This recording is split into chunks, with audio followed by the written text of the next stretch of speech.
I voted for Peter Obi, but you see, I didn't jump that queue for Peter Obi. I didn't smuggle anybody into the polling booth for Peter Obi. I didn't brandish a knife or threaten anybody in my polling unit for Peter Obi. I did not snatch a ballot box, stuff a ballot box, break a ballot box for Peter Obi. I did not bribe anybody to change results for Peter Obi. I did not steal. I did not kill for Peter Obi. What I did for my candidate was stand in line.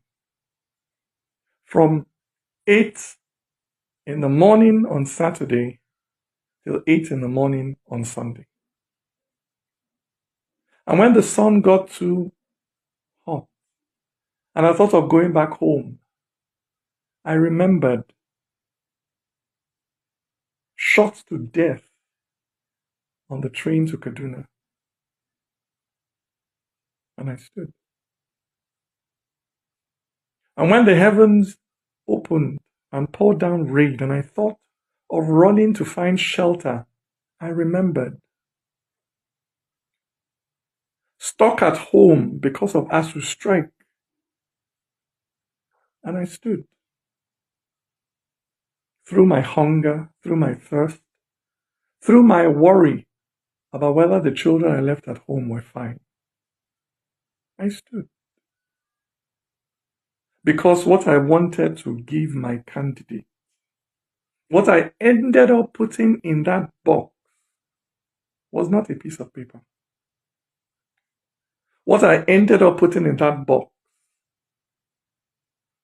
was my hope for a country where young people would not be so disillusioned by the actions of their own parents, of their own leaders, that they will be willing to risk crossing the Sahara Desert on foot just to escape. That was what I put in that box.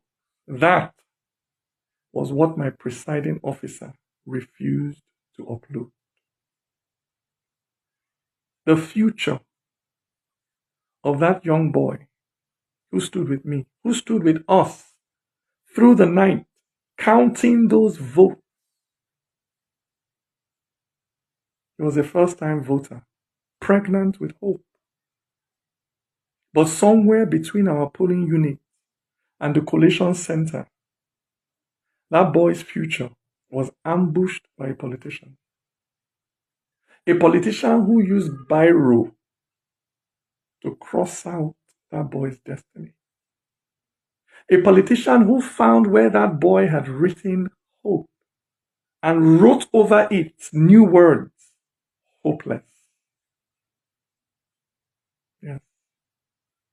It is a terrible thing, I tell you. When a Nigerian is kidnapped on their way to Zamfara or Makodi or Enugu. But it is infinitely worse when Nigeria herself is kidnapped on the way to the collation center. My brother, my sister, it is not Nigeria that has her foot on your neck. It is not the Fulani or the Igbo, the Christian or the Muslim that has wrapped their finger around your neck and is squeezing the civic life out of you. It is not Yoruba people who don't give a damn whether you eat, whether you have a decent house to sleep in, whether you're able to find a job 5 years after graduating. It is not North or South that spends 8 years to build one bridge or to fix one pothole in the middle of the road. I tell you, my brother, my sister, it is that politician who is willing to kill, who is willing to steal to stay in office. That is your enemy.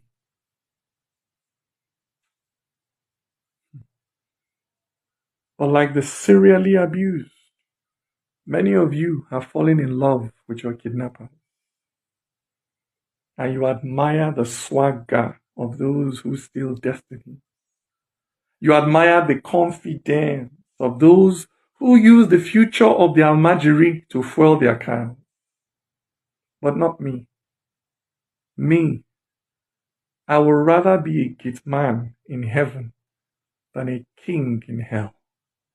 Me, my heart will always be there, standing in line with that young boy, waiting patiently for that day when our hopes will come.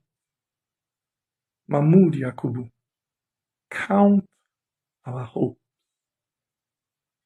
For it is bearable, it is honorable to lose in a contest that is fair. But nobody who steals political power will use it for good. Mahmood Yakubu, count our vote.